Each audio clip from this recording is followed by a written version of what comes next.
Hey guys, it's CS Joseph with csjoseph.life doing another episode of Season 16, Episode 2, because why not? And also because a lot of people really liked Episode 1, so I figured, why not? We're just going to be doing Season 16 a little bit here, and then we'll get back to the social engineering, and then also finishing off Season 13, and then we're going to also get into type comparisons as well, and how to type, and so on and so forth. We're just have endless content here at CSJ, and we're going to continue to be producing it for you on a regular basis.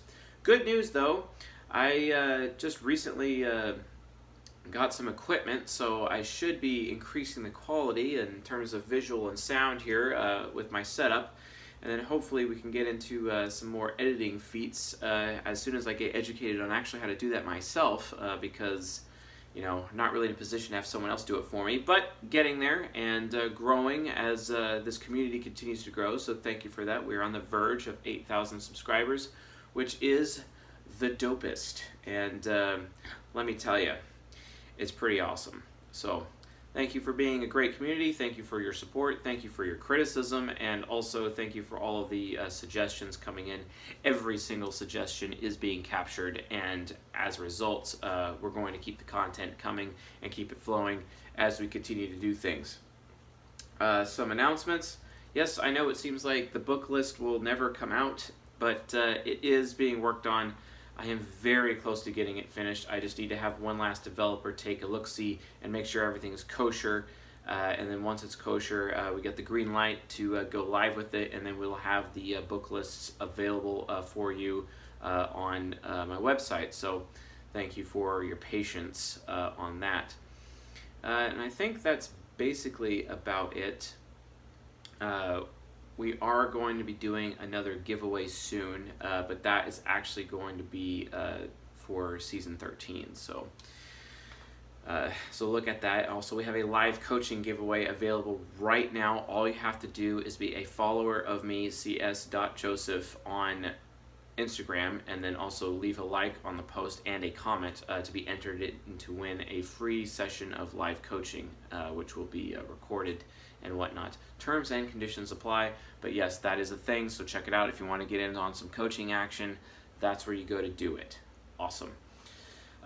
Also, we might be increasing our live stream schedule as well, and we're going to be looking into playing with some different things with live streaming. That doesn't mean that these podcasts and these episodes are going to be going away. They're definitely going to be here, and we're definitely going to continue to educate everybody in a kind of a classroom mindset, but we're definitely going to be doing a lot more live streams, especially with anything practical application in terms of this science and how to practically apply it to your life. We're definitely going to be focusing more on live streaming for that. And I know, crazy, but I'll actually post a schedule where, you'll be able to see when those streams are going to happen. But right now, Q&A sessions are typically every other Friday, and the How to Type sessions are either every Monday or every Tuesday night, basically. So just be aware of that. That's kind of the direction that we're going right now with a loose schedule. It's very loose, but we're trying to get something actually hardened in as I'm able to get additional time to do this. And again, as you folks continue to support this channel, I end up having more time. Yes, I understand a lot of everyone is asking me, why haven't you launched a Patreon yet? Where's the Patreon? Patience. It's important to me to build the foundation of this community first before going in that direction. And there's a lot of things that I would like to make available to the community first before we go there. It's very important to me that I'm investing in this community and what this community is able to do as a result of my investment, and have that foundation laid first before we go into other directions like putting up a Patreon, for example. But don't worry, I appreciate all of your support in the meantime. I guess if you really want to support the channel, continue to subscribe, continue to do likes and comments. I read all the comments, and continue to share the content, share the podcast, share the YouTube channel, share stuff on Instagram, and eventually we're actually going to be doing Facebook right in the very near future, and maybe even Pinterest as well, so we'll see how that goes. But again, share. If you want to support me, share. Sharing is caring, as they say, right? Maybe. Anyway, all that being said, let's dive in. Season 16, Episode 2, what is the cognitive attitude of the parent function? So, The parent function is actually pretty mysterious. Okay, yeah, not really, but it kind of is. Why? It's because a lot of people don't actually really understand what the parent function actually does or what it's for.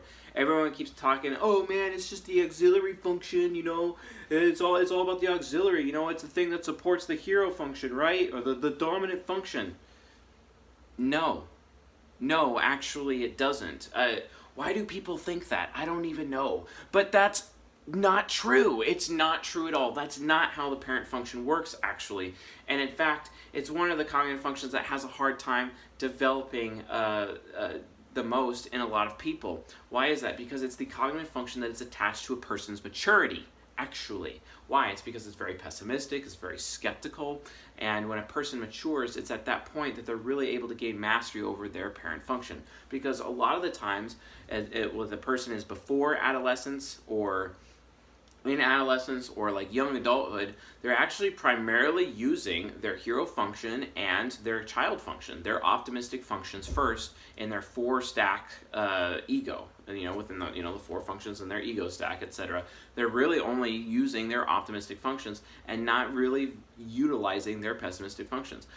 As they become more mature, they end up using their pessimistic functions, which are the parent and the inferior, more often, but for some reason, the parent function, a lot of people, and this is something I've especially seen in men in this feminist society, that men specifically have a really hard time developing the parent function. So let's actually whiteboard that out for just a little bit, and I hope you guys can actually see. So yeah, we'll do it down here. So remember, you have a hero, and then you have a child. Penmanship is not that great. Yes, I got a minus in 5th grade for penmanship, Mrs. Wheeler's class. I'll never forget that.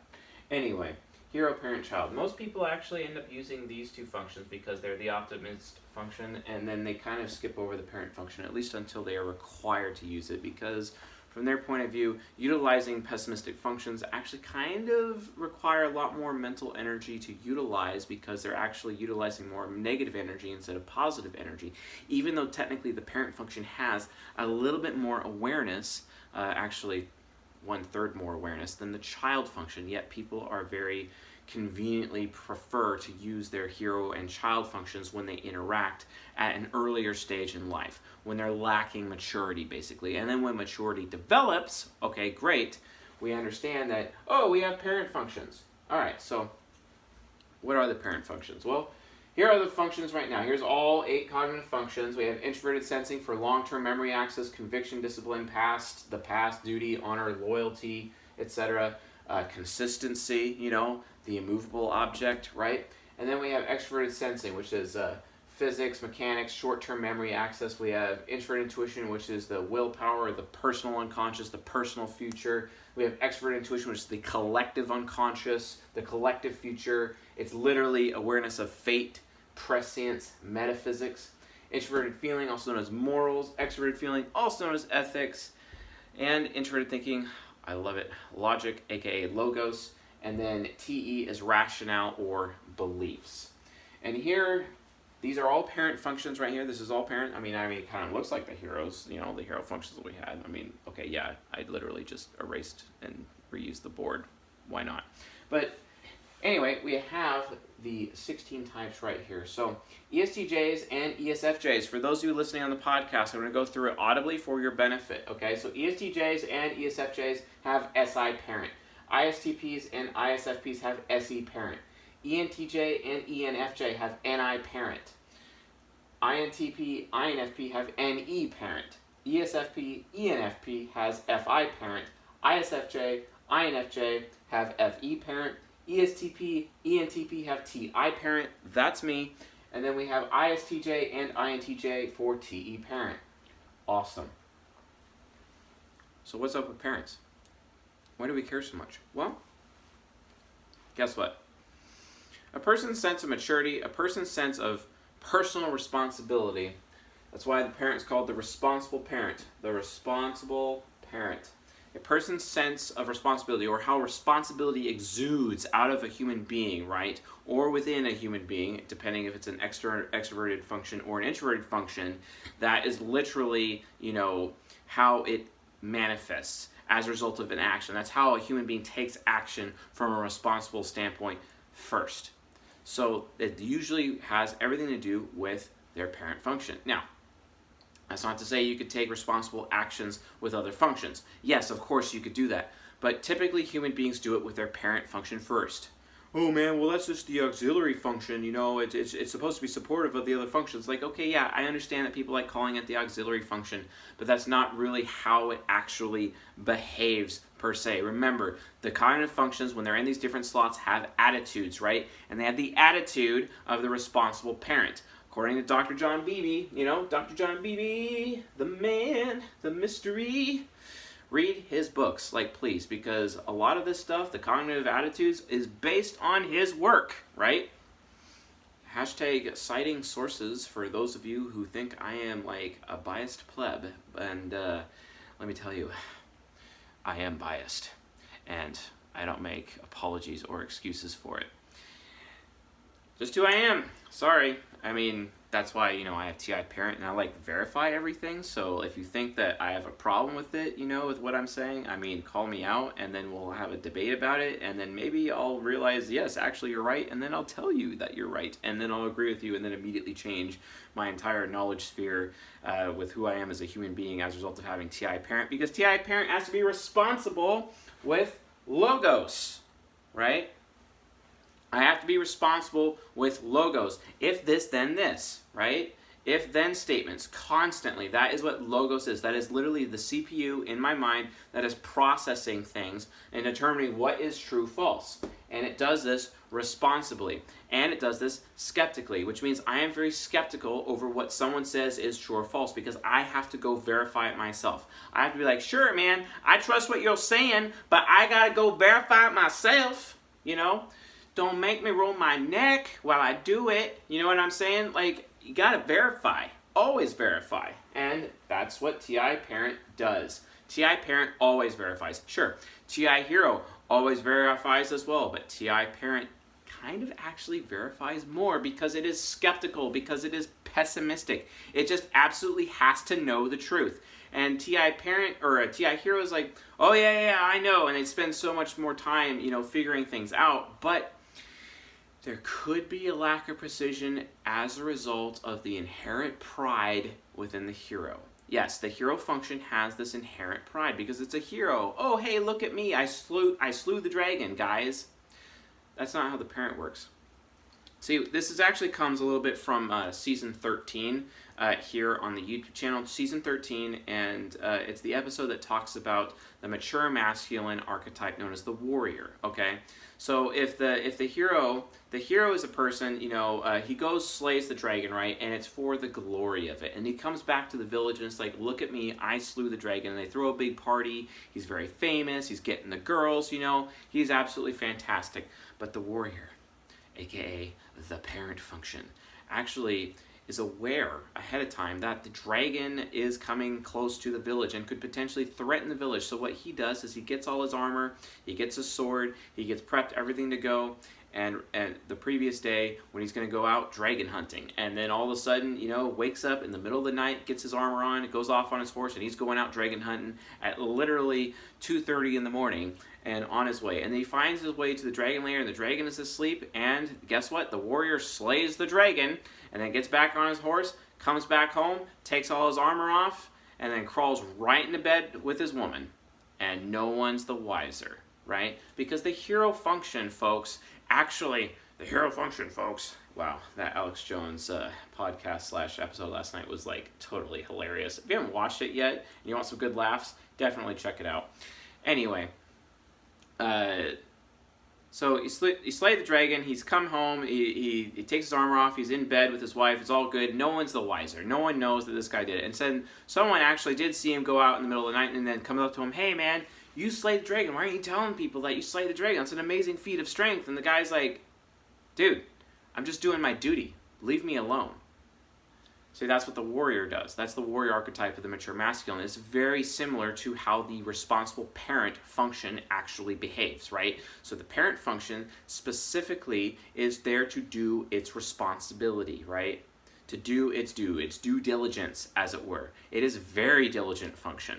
And because of that, it must, for me, TI parent, it must figure out what is true or false. TE parent is a little different. TE parent is very rational. It has to find the beliefs. It has to find all of the reference points. It needs to research and look at all of the sources of the information.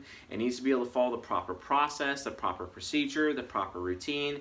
And if there is not a process or procedure or routine, it will create one, obviously. So that's what TE parent does.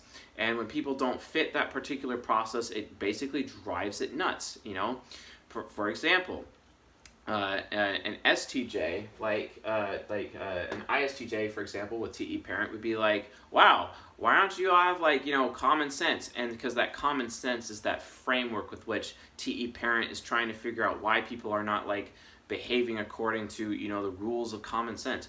An INTJ, it's a little bit different. They're trying to find the process, the system. They want to understand the system, right? They want to see what the systemic issue is and then fix that issue or abandon it and move on to something else, right? It's a completely different approach, but again, they are responsible. They have to find the research, have to find the reference points, have to find the cited sources, have to look at the bibliography. What are your credentials? Why do you get to say what you get to say? Who are you to say these things, basically? They have to figure that out. That's kind of their form of verification, but it really comes down to developing a core belief. That is what TE, extroverted thinking, is all about. It's all about belief, aka belief systems, right? And they are responsible with their belief systems. And thank God, because they have TE parent, that means they have TI critic, because TI critic kind of forces them to verify their own beliefs, because once they believe it, they will defend it to the grave, because that is what they believe. And that's why TI critic is there, and it has to pass the TI critic reviewing stand in order for TE parent to believe it, essentially. That's kind of how TE parent works. FE parent, oh yeah, that thing that totally forces people to behave socially and ethically, and you better follow the social rules of this home. You better have etiquette. You better have manners, and I don't care what you think about it, but that's exactly how we're going to do it, and this is how we conduct ourselves in this family, etc. And, and it's also very caring and very nurturing, but it's very responsible. It's like, yeah, I am so not caring for you because you don't deserve it. Because they're being responsible with their care, right? They're being responsible with their nurturing. They're being responsible with what they give or what they sacrifice for the sake of other people, right? That is what FE parent is for. That's what it's supposed to do. Although, yes, these types that have FE parent, which are ISFJ and INFJ, they can take it too far. And or they could not take it far enough, and that just kind of depends how other functions are impacted, their maturity level, etc. There's a lot of different things that coincide there, but FE parent, that is what FE parent does. It is responsible with managing the social etiquette, the social currency, the social rules, the social norms for whichever situation. And then we have FI parent, being responsible with morality, and it's very important to them because they have to feel good about themselves. If they do not feel good about themselves, they will freak out, and they have to feel good about themselves. They have to feel like they are a good person, and other people think highly of them as a result. And they have to be responsible with their morals, which makes them more morally responsible than other people. Of course, this can get corrupted, and they can kind of take that way too far and way too seriously. The parent function is not perfect. It is definitely with its flaws.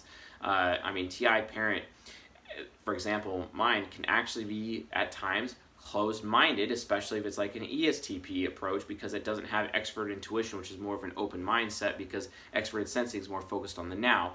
And, it can look like they have their head in the sand, but that's not it. It's just that there's nothing tangible for them to make a decision. Whereas someone like me, if there is something metaphysical, I can have a more open mind, and sure, I can make that decision. The thing is, though, when it comes to the tangible things, I kind of write those off, right? So there's some strengths and weaknesses that has to do with, what hero function you have, what child function you have, where's your perception functions, where is your decision-making functions. Because so for example, these are the decision-making functions of the bottom four, and the top ones are perception functions. Extrovert intuition parent is amazing. It is aware of other people's intentions. It's aware of what people's fates will look like. What people will do before it happens.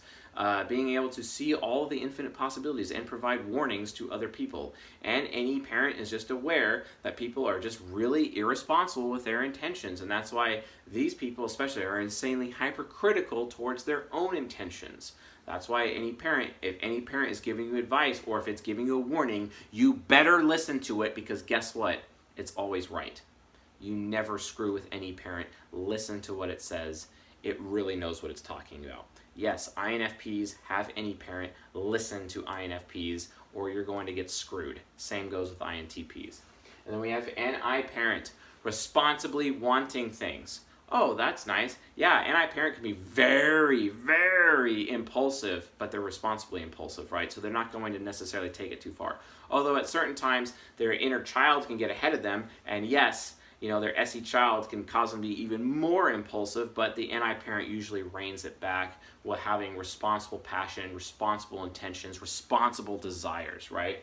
So, for example, the parent function, it ends up protecting the inner child. And this is true for any function. Like TI parent protects me from being unable to say no to people, because FE child is all about helping others and being self-sacrificing for others, but TI parent gets in the way and stops my child from going too far with it, where people are at risk of walking all over me, right? So that's one advantage to the parent function. The parent function exists to protect the child.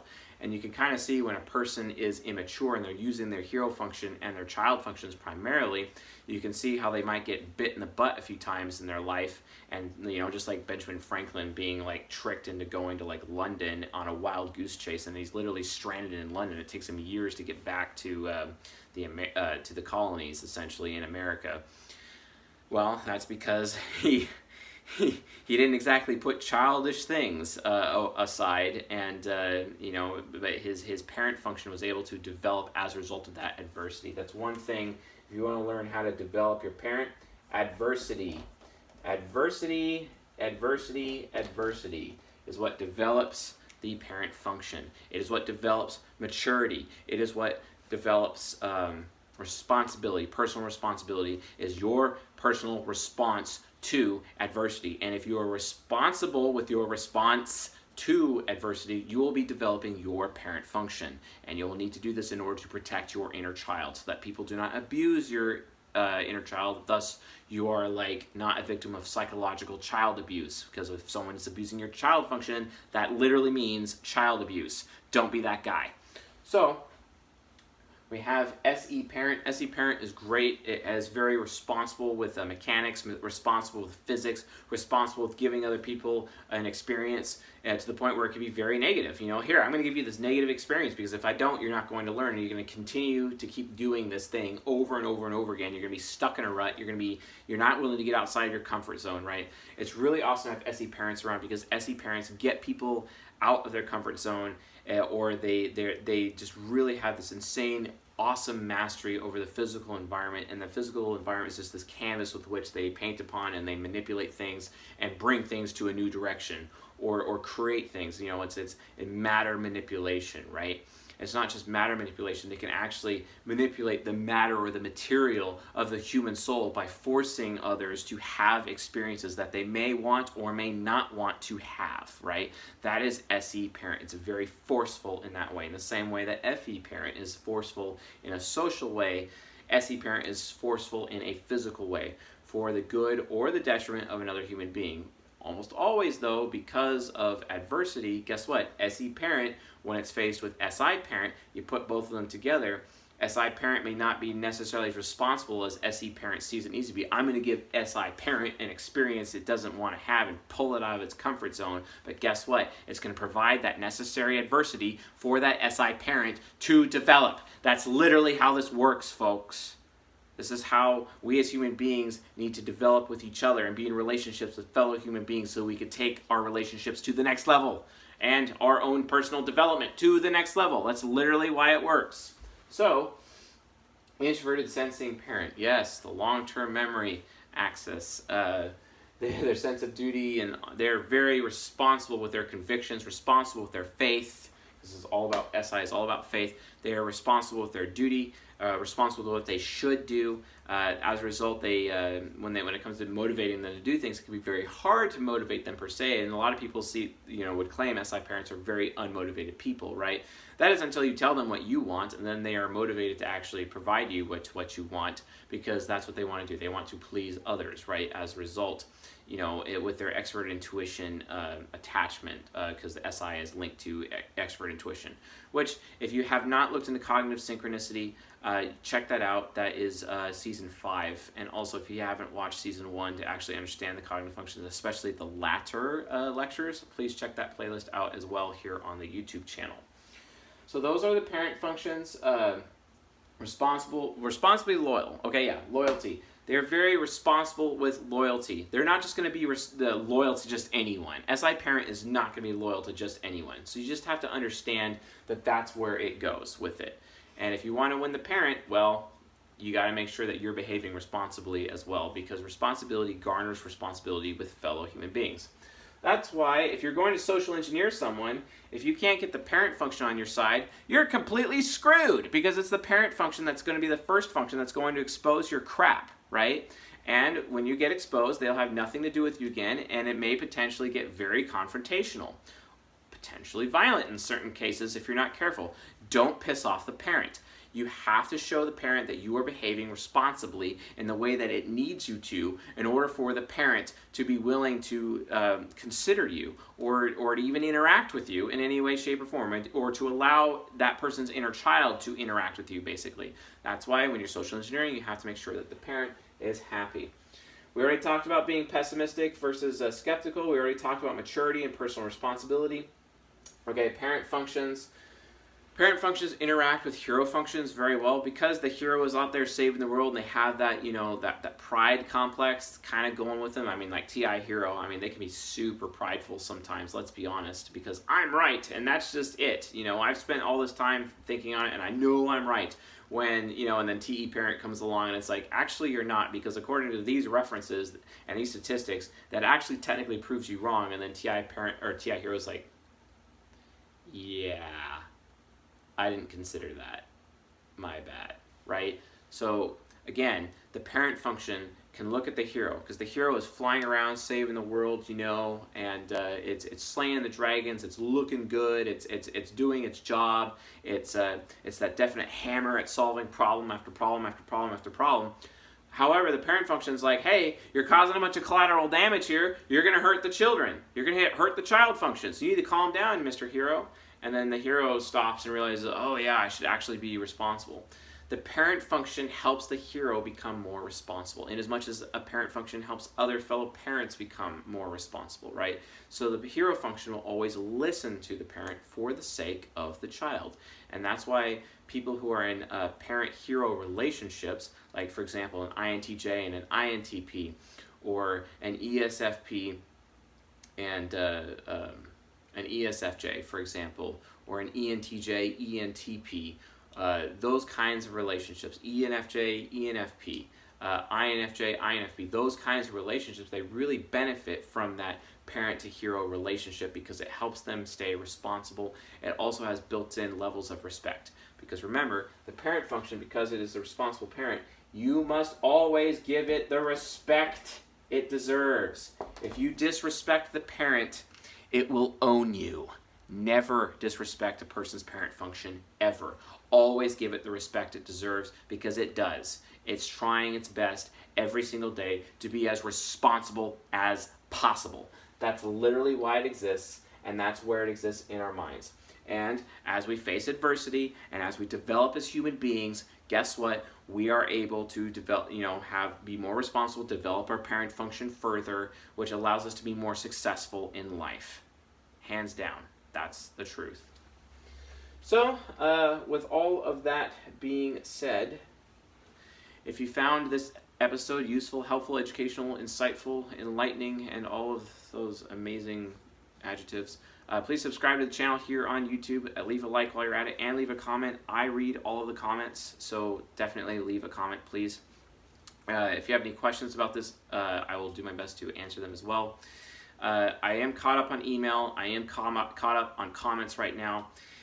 And I also join the Discord. If you have the Discord link is in the description below. Join the Discord to get in on our Q&A sessions, so you can ask questions. If you want your questions to be answered on our Q&A session, we have a channel specifically devoted for it on our Discord server. Please join. There's also tons of people talking about type all the time. If you want to learn more about your type, or learn, or at least practice trying to type each other, that is an excellent place to go. And every now and then you may be able to catch me on there as well, especially on the voice chat on most nights, at least twice or 3 times a week. Who knows? I'm around.